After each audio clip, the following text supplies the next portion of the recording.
فذكر فإن الذكرى تنفع المؤمنين. السلام علیکم ورحمۃ اللہ وبرکاتہ. الحمد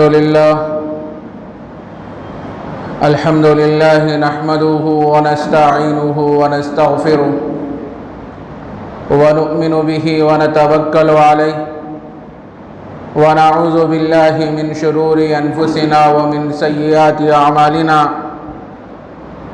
من يهده الله فلا مضل له ومن يضلله فلا هادي له. ونشهد أن لا إله إلا الله وحده لا شريك له. ونشهد أن سيدنا ونبينا ومولانا محمدا عبده ورسوله صلى الله عليه وعلى آله وأصحابه وبارك وسلم تسليما كثيرا كثيرا. أما بعد فأعوذ بالله من الشيطان الرجيم. بسم الله الرحمن الرحيم. يا أيها الذين آمنوا اتقوا الله وقولوا قولا سديدا. صدق الله العظيم. محترم بزرگان ملت اور عزیزان گرامی، یہ فتنوں اور آزمائشوں کا دور ہے. ہر آدمی کو مختلف مصائب، پریشانیوں، الجھنوں سے سابقہ پڑ رہا ہے. ہر آدمی کسی نہ کسی الجھن سے دوچار ہے، کسی نہ کسی پریشانی میں مبتلا ہے. ہر روز نئے نئے فتنے وجود میں آ رہے ہیں، اور یہ بات بھی ہم کو معلوم ہو جانا چاہیے، حق و باطل کے درمیان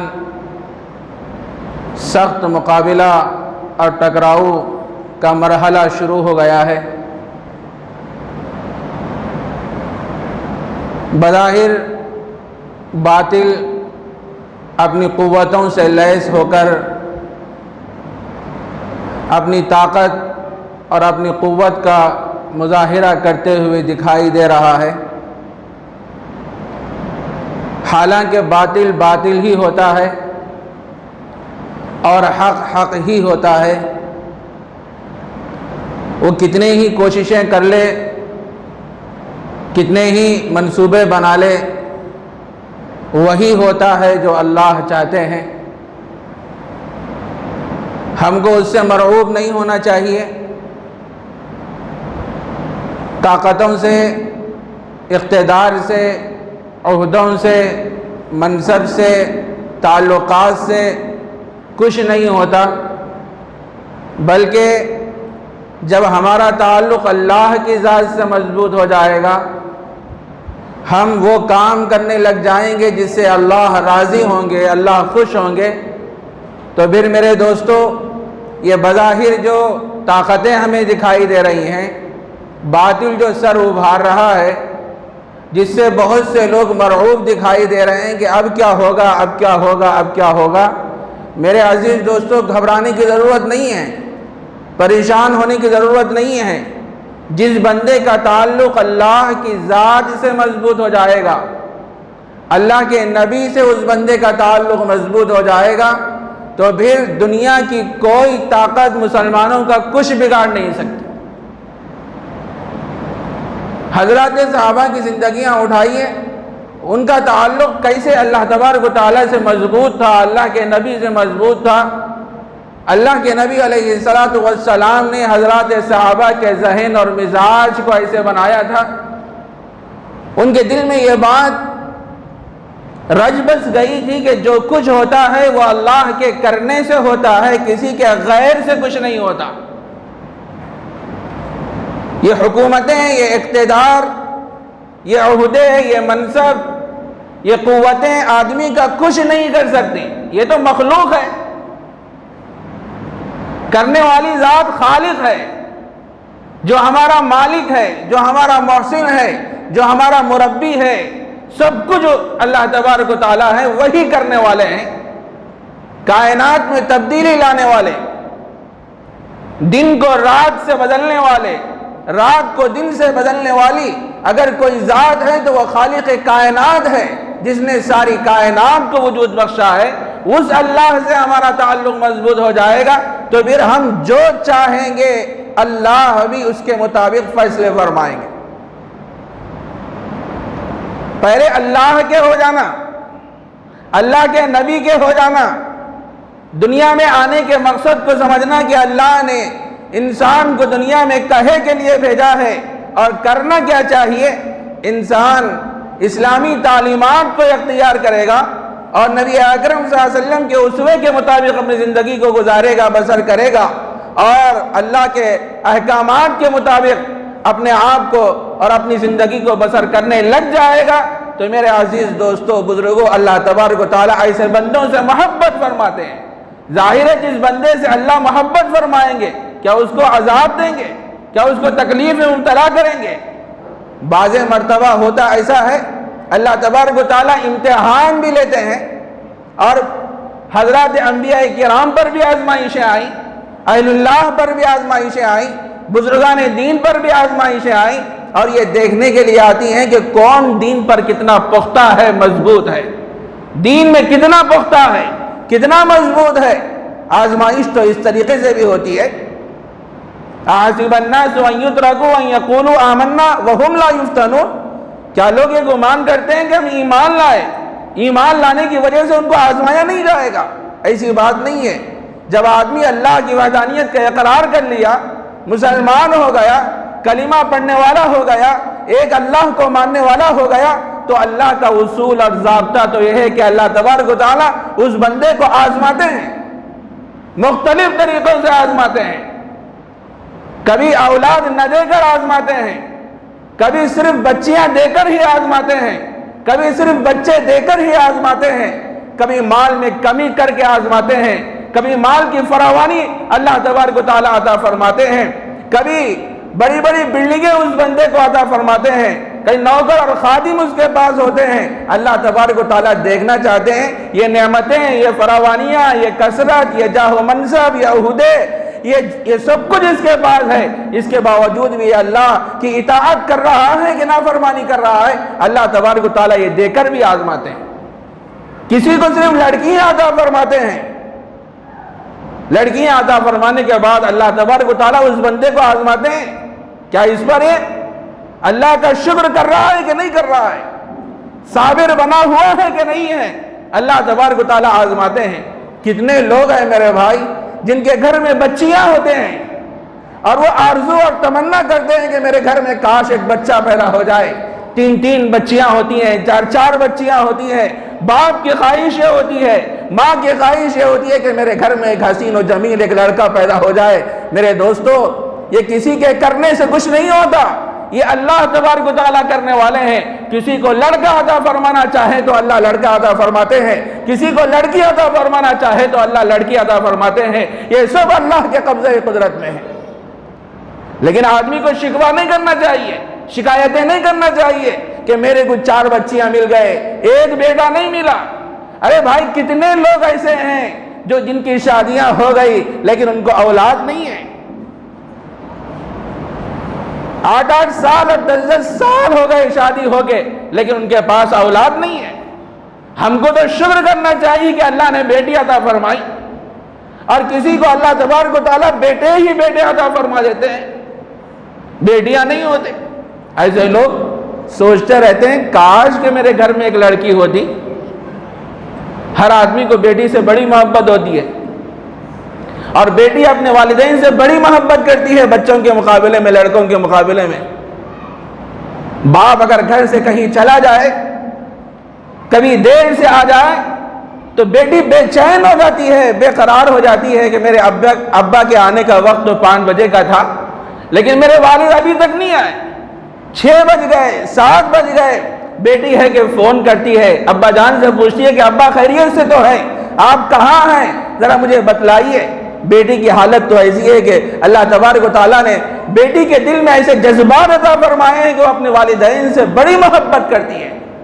بچے بھی کرتے ہیں، لیکن بچیاں اپنے والدین کی بڑی مطیع ہوتی ہیں، بڑی فرمانبردار ہوتی ہیں، جب تک گھر میں ہوتی ہیں ماں باپ کا کہا مانتی ہیں، ماں باپ کو کوئی کام کرنے نہیں دیتی، بیچارے کمزور ہو جاتے ہیں، مستحق ہو جاتے ہیں، لڑکے تو اپنے کاموں سے گھر باہر نکل جاتے ہیں، لیکن بیچاری جو لڑکی ہوتی ہے، بیٹی ہوتی ہے، وہ گھر کا کام کاج کرتی ہے، برتن صاف کرتی ہے، دوسرے کام کرتی ہے، کھانا پکاتی ہے، سالن پکاتی ہے، اپنے والدین کو کھلاتی ہے۔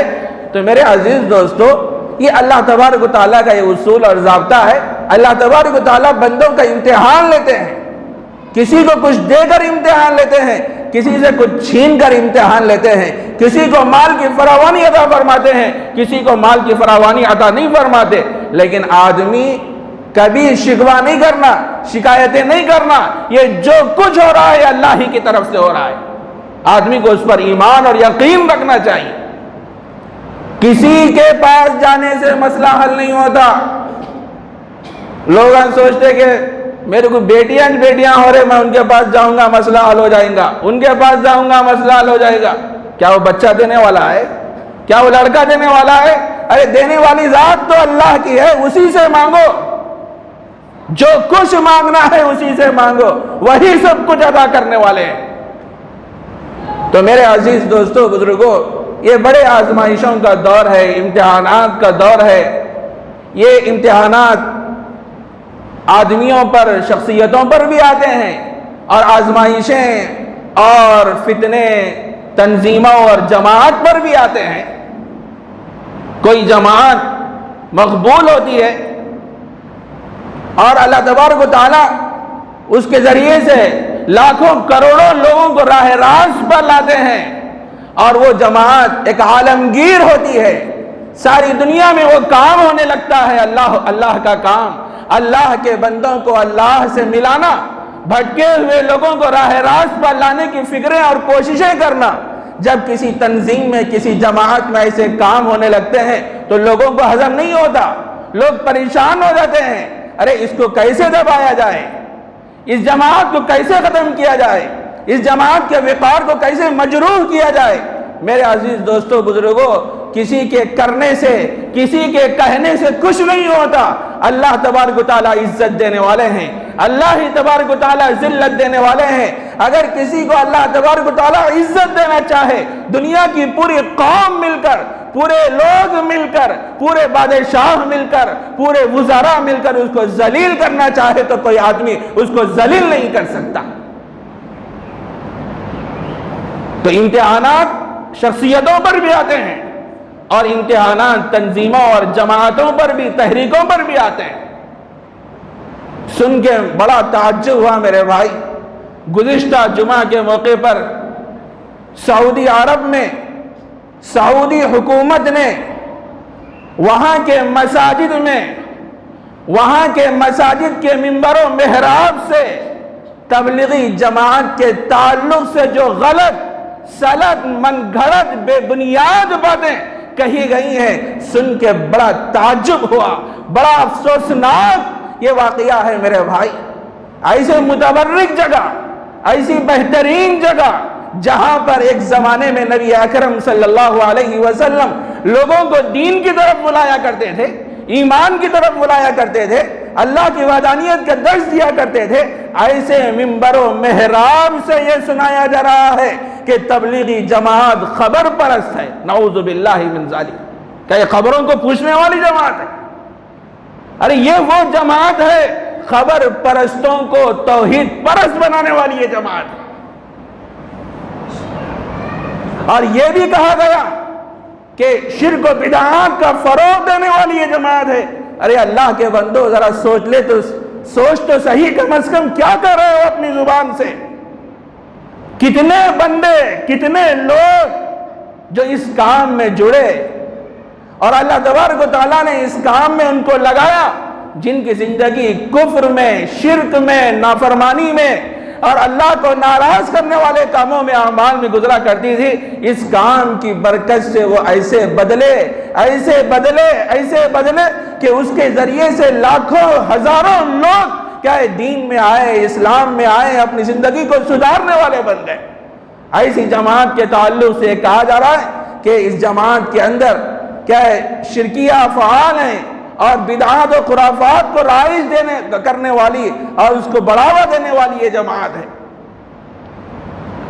میرے عزیز دوستو، اور ایک الزام تو یہ لگایا گیا اس جماعت کے تعلق سے کہ یہ دہشت گردی والی یہ جماعت ہے، دہشت گردی کی تعلیم اس کے اندر ہے، نعوذ باللہ من ذالک۔ کسی آپ ایک تبلیغی کو اٹھائیے، کسی ایک کو آپ بتائیے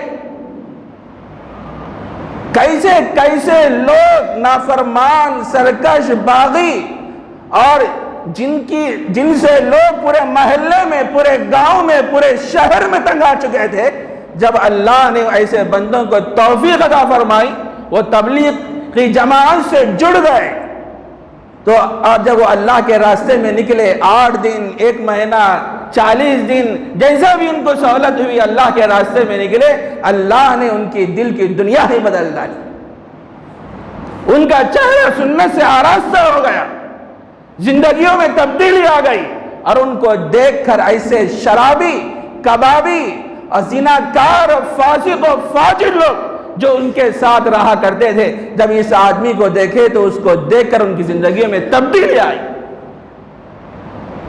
ایسی یہ متبرک جماعت ہے، ایسی انقلاب والی یہ جماعت ہے، یہ پرامن جماعت ہے، اور ایسی جماعت کے تعلق سے من گھڑت، بے بنیاد اور غلط سلط باتیں جمعہ کے موقع پر سعودی حکومت کے فرمان کے مطابق وہاں کے مساجد سے جو کی گئی، وہ یقیناً افسوسناک ہے، ہم اس کی مذمت کرتے ہیں، اور پوری دنیا میں یہ موضوع بحث بنا ہوا ہے، ہر جگہ اس کے خلاف مذمتی بیانات ہو رہے ہیں، اور ہونا بھی چاہیے۔ میرے عزیز دوستو، بزرگوں، اس جماعت کا سب سے بڑا سرمایہ تو توکل ہے، اللہ کی ذات پہ بھروسہ کر کے لوگ نکلتے ہیں، اور اس جماعت کی سب سے بڑی دولت اخلاص ہے، اخلاص، اور اس جماعت کا سب سے بڑا ترہ امتیاز امت کا غم ہے۔ کتنے لوگوں کو آپ دیکھیے جو جماعت میں نکلتے ہیں، فکر یہی ہوتی ہے، جس گاؤں میں آتے ہیں، جس مسجد میں آتے ہیں، سوچتے ہیں کہ محلے کے لوگ سارے دیندار بن جائیں، اللہ والے بن جائیں، نمازی بن جائیں، 5 وقتہ نمازوں کا اہتمام کرنے والے بن جائیں۔ جب وہ مسجد میں آتے ہیں، فضائل کی بات ہوتی ہے اور لوگوں کے پاس جاتے ہیں، ان کو منت سماجت کر کے مسجد کو لانے کی فکریں اور کوششیں کرتے ہیں، ان کا کام تو یہ ہے میرے بھائی، اللہ کے بندوں کو اللہ سے ملانے والی یہ جماعت ہے، اللہ سے قریب کرنے والی یہ جماعت ہے۔ میرے عزیز دوستو، بزرگوں، یہ وہ جماعت ہے جس کو حضرت مولانا الیاس صاحب کاندھلوی رحمۃ اللہ علیہ نے قائم فرمایا تھا۔ 100 سال ہو گئے اس جماعت کو قائم ہو کے، اور کیسے زمانے میں اس جماعت کا قیام عمل میں آیا میرے بھائی، وہ زمانہ فتنہ اور شرک اور بدعات کے کثرت کا اور عموم کا وہ زمانہ تھا۔ لوگ تیزی سے شرک کی طرف بڑھ رہے تھے، بدعات کی طرف بڑھ رہے تھے، ایک سیلاب تھا۔ تو حضرت مولانا الیاس صاحب کاندھلوی رحمۃ اللہ علیہ کے دل میں اللہ نے یہ بات ڈالی کہ کیسے لوگوں کو اس سیلاب سے بچایا جائے، دین کی طرف لایا جائے، اسلام کی طرف لایا جائے، اللہ کو ماننے والے ہو جائیں۔ انہوں نے اس چیز کو محسوس کیا، تو اس زمانے میں جب کہ ایک سیلاب تھا شرک و بدعات کا، ہمارا الیاس صاحب رحمۃ اللہ علیہ نے اس جماعت کا قیام عمل میں لایا۔ اللہ تبارک و تعالیٰ مولانا الیاس صاحب الیاس صاحب کاندھلوی رحمۃ اللہ علیہ کی قبر اطہر پر کروڑوں رحمتیں نازل فرمائے، اور جتنے اکابرین ہیں اس تبلیغی جماعت کے جو اس دنیا سے رخصت ہو چکے ہیں، اللہ ان کی بال بال مغفرت فرمائے، ان کی قبروں کو نور سے منور فرمائے۔ کتنی محنت سے، کتنے اخلاص سے انہوں نے اس کام کو آگے بڑھایا۔ میرے بھائی، یہ لوگ کسی سے کوئی اختلاف نہیں رکھتے، ان کا موضوع ہی نہیں ہے، یہ اپنے مخصوص ان کا میدان ہوتا ہے، ان کا دعوتی طریقہ کار محدود ہے، اور اپنے محدود طریقہ کار میں رہتے ہوئے کام کرتے ہیں۔ ان کا کام ہی ہے کلمہ، نماز، علم و ذکر، اخلاص نیت، اکرام مسلم وغیرہ۔ یہی بات پہ تو گفتگو ہوتی ہے، یہی بات لوگوں کو سمجھائی جاتی ہے، اور اس کے ذریعے سے کیسے کیسے بے دین لوگ، سرکش لوگ، باغی لوگ، نافرمان لوگ، جن کی زندگی شراب نوشی میں، اللہ کو ناراض کرنے والے کاموں میں گزرا کرتی تھی، اس کام کے بدولت اللہ نے ان کی دل کی دنیا ہی بدل ڈالی۔ میرے عزیز دوستو، بزرگوں، اس جماعت کی اللہ تبارک و تعالی نصرت فرمائے، غیبی مدد فرمائے، اور کسی کے کہنے سے کچھ نہیں ہوتا۔ عزت دینے والے، ذلت دینے والے تو اللہ ہیں، چاہے وہ کسی ممبر و محراب سے بات کہی گئی ہو، اگر بات غلط ہے تو غلط ہے، صحیح ہے تو صحیح ہے۔ بالکل وہ ممبر و محراب، وہ مقدس جگہ، وہ عظمت والی جگہ جہاں پر سیدنا حضرت محمد الرسول اللہ صلی اللہ علیہ وسلم لوگوں کو شرک سے دور کرنے والی باتیں کیا کرتے تھے، لوگوں کو اللہ سے قریب کرنے والی باتیں کیا کرتے تھے، اور لوگوں کو اس بات، ان کے دلوں میں یہ بات بٹھاتے تھے جو کچھ ہوتا ہے وہ اللہ کے کرنے سے ہوتا ہے۔ جھوٹ کی مذمت بیان فرمایا کرتے تھے، جھوٹ سے دور رہنے کے بارے میں امت کو تلقین کیا کرتے تھے۔ ایسے ممبر و محراب سے یہ پروپاگنڈا، یہ غلط بیانی، یہ جھوٹ، یہ کہا جا رہا ہے کہ یہ جماعت دہشت گرد ہے اور شرک و بدعات کو فروغ دینے والی جماعت ہے، نعوذ باللہ من ذالک۔ میرے عزیز دوستو، بزرگوں، ہم اس کام میں جڑے رہیں اور اپنے فارغ اوقات میں اس جماعت میں اپنا وقت لگائیں۔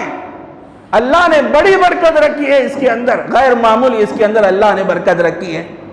ظاہر ہے مولانا الیاس صاحب اور حضرت انعام الحسن صاحب اور بڑے بڑے اکابرین جن کی زندگیاں اٹھائی ہے، جن کا مشغلہ کیا تھا، علم، ذکر، اخلاص نیت، اکرام مسلم، یا بس یہی لوگوں کو سمجھایا کرتے تھے، لوگوں کو قریب کیا کرتے تھے، جس کے ذریعے سے کتنے لوگ میرے بھائی راہ راست پر آئے۔ اور یہ جماعت ایسی انقلابی جماعت ہے کہ پورے عالم میں، پوری دنیا میں کام ہو رہا ہے، تقریباً پوری دنیا میں کام ہو رہا ہے اس جماعت کا۔ کوئی ایسی جماعت ہے اس دنیا میں بتائیے؟ میری نظر میں تو کوئی ایسی جماعت نہیں ہے، ہو سکتا ہے کسی اور کی نظر میں ہو۔ پوری دنیا میں یہ بیچارے اپنا سامان اپنے کندھوں پہ اٹھائے ہوئے، اپنی جان، اپنا مال، اپنا وقت، سب کچھ اللہ کے راستے میں لگا دیتے ہیں، کسی سے کوئی ایک پیسہ نہیں لیتے۔ 40 دن کے لیے، 1 مہینے کے لیے، 4 مہینے کے لیے اور 1 سال کے لیے نکل جاتے ہیں، اور ہر مہینہ 3 دن نکل جاتے ہیں۔ محض ان کی نیت کیا ہوتی ہے کہ اللہ راضی ہو جائے، مقصد کیا ہوتا ہے کہ میری بھی اصلاح ہو جائے، دوسروں کی بھی اصلاح ہو جائے۔ اس نیت سے وہ لوگ نکلتے ہیں، گاؤں پہنچتے ہیں، شہر پہنچتے ہیں، اور ایسے ایسے مقامات پر بھی پہنچتے ہیں جہاں جانا آدمی کا مشکل ہوتا ہے، گاڑیوں سے سفر نہیں کر سکتے، ایسی جگہ بھی یہ تبلیغی جماعت پیدل سفر کرتی ہے، پہاڑوں سے گزرتی ہے، خاردار اور کانٹے دار راستوں سے گزرتی ہے، اور وہاں جا کے اللہ کا پیغام اللہ کے بندوں کو پہنچاتی ہے۔